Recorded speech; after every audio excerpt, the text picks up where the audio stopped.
Hello and welcome. You're watching us here on Halftime Report. I'm Manglam Malu, with me Ekta Batra. Well, it's a Friday, so you can, discount a couple of slips here and there. But, for the market, it has been slipping below that 17,700 mark. And that was a place of support for us below the 20-day moving average is something. Let's see whether it sustains here or whether it finds support in this zone or not. But as of now, it looks like global weakness is weighing down on our markets. Yes, absolutely. As you can see, the Bank Nifty is down around 0.4%, and it has been largely resilient, you'd have to say, the Bank Nifty, considering that it touched record highs on an intraday basis in yesterday's trading session. Mid-cap index down over 350 odd points and the Nifty down over 200 odd points at this point in time. So we have a lot to discuss over the next 60 minutes odd. But maybe we can get to our first stock that we're tracking today, which is Vedanta. The company has clarified that the business of manufacturing semiconductors will not be under Vedanta. Vivek Iyer is standing by with the details. He's tracking this story. Vivek, over to you.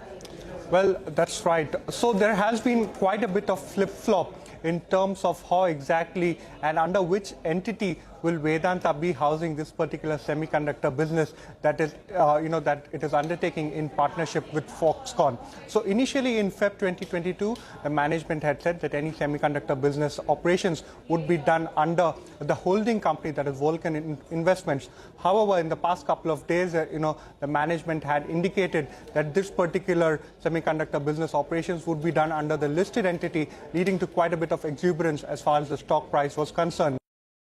However, another flip-flop, the management clarified, to the exchanges, saying that this particular operations of the semiconductor business would now be housed under the eventual holding parent company of Vedanta, that is Vulcan Investments, and this has in fact led to quite a bit of tapering off as far as the stock of Vedanta is concerned. This has led to some amount of concerns as far as capital allocation policies is concerned, and whether Vulcan Investments will need any cash flow from Vedanta operations. All right, take that point, Vivek. Thank you so much for joining in. Escorts Kubota is also, in focus. It's simplified the company's organizational structure and announced the amalgamation of Escorts Kubota and Kubota Agri. What does this mean? Sonia joins in with the details. Sonia. Well, as you rightly said, it's just a simplification of the organizational structure, right? They have two JV companies and they have amalgamated both, brought it under one umbrella entity. And what this does is help increase efficiencies in operations. They will consolidate their diversified product and services portfolio under one umbrella. And this is in order to have a larger market footprint, both domestically as well as globally. Now, this will ensure optimization of resources, of working capital utilization, reduction in management overlays. So for the longer term, it is of course beneficial, the simplification of the structure. It will also reduce the legal and regulatory compliances. But then why is the stock under pressure? Credit Suisse put out a note this morning where they said that this amalgamation will be 6% EPS dilutive due to the JVs being loss-making. Both the JVs are loss-making, hence there will be some EPS dilution, and that is reflecting in the stock. Post-amalgamation, though, a simplified legal structure with all operations under one entity is a big positive. However, let's remember that the overall industry has also been on a slow growth path. Credit Suisse says that the tractor industry will continue to deliver low single-digit growth in FY23. And for Escorts Kubota particularly, they've lost some amount of market share to peers like M&M. And the demand in the operating regions for Escorts Kubota is relatively muted. Hence, they maintain a neutral on the stock. But overall, the amalgamation of the two JV companies is definitely a positive in the longer run. Back to you. Okay, all right, Sonia, thanks very much for that. So that's on Escorts, the stock down around 1.5%. But Sipla is managing to hold its head above the water in what is a tough market today. And the reason why Sipla is managing to do that, it's up around 2% at this point in time, is because Jefferies has written on it. They have a buy. They've raised the target price to 12.23 versus 11.44 earlier. According to them, upcoming launches and the pipeline looks strong. And they've revised their US and margin estimates given the strong product launches on the horizon.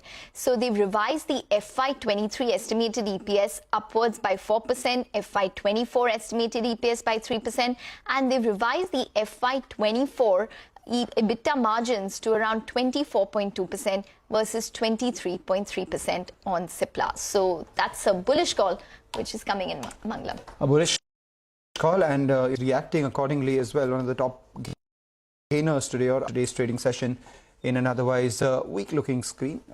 Weak given the sort of rally that we've seen in the last couple of trading sessions, so it does not look as bad. We're still sitting with gains and outperforming the global markets, but today perhaps in step with the weakness that we're seeing across the globe too. But we do have a fair amount of index rebalances.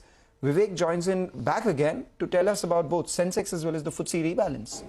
Well, that's right. In fact, when you're talking about these particular rebalances, couple of rebalances that you mentioned, both Sensex and FTSE, and what typically happens is that passive funds will now have to go ahead and change the allocation in their particular portfolio as per the changes made in the indices. So the first one, when you're talking about today's trading session, you're expecting significant spike as far as the trading volumes in some of the stocks that we mentioned. So there'll be a significant activity and a significant comparative rise when you're comparing it to the typical daily trading average volume. Now, the other thing that you have to look out for is whether the stock is a fresh inclusion or whether it's an increase in the weightage. So first, let's have a look at Sensex. There have been no changes as far as the constituents are concerned, but what we are tracking is adjustment of weight upwards. So Sensex, Kotak Mahindra Bank and IndusInd Bank both are seeing a significant weight upwards of $44 million and $11 million respectively. On the other hand, SBI and HCL Tech both will see a slight downward revision as far as the weight is concerned. When you're coming to FTSE, both inclusions, exclusions as well as weight changes, quite a few. We've highlighted the top ones. First is Indian Hotels. Now this particular stock will see a weightage inflow or a passive flow of close to $45 million in today's trading session. CG Power around $34 million. Gujarat Fluorochem $25 million. Schaeffler India around $26 million. And again, Linde India and Motherson Sumi. On the other hand, two stocks that are noteworthy in terms of the outflows that they are expected to see is Indiabulls Housing Finance and Tata Power. Tata, in fact, is expected to see close to $20 million worth of selling in today's trading session. What needs to be kept in mind is that active fund managers typically price in this particular event. So it'll be interesting to see how exactly the price moves. But one thing is you can be assured of is the fact that trading volumes here will spike quite significantly. Take that point. Thanks a lot, Vivek, for joining in and talking us through all those stocks which will be in focus. With that, we'll step to a short break. On the other side, we'll get you an update on the pharmaceutical space. Over 30 drugs regularly used by patients have now become more affordable because of the NPPA regulations, the NLEM, or the National List of Essential Medicines list that was released recently. We'll get you a lowdown on that.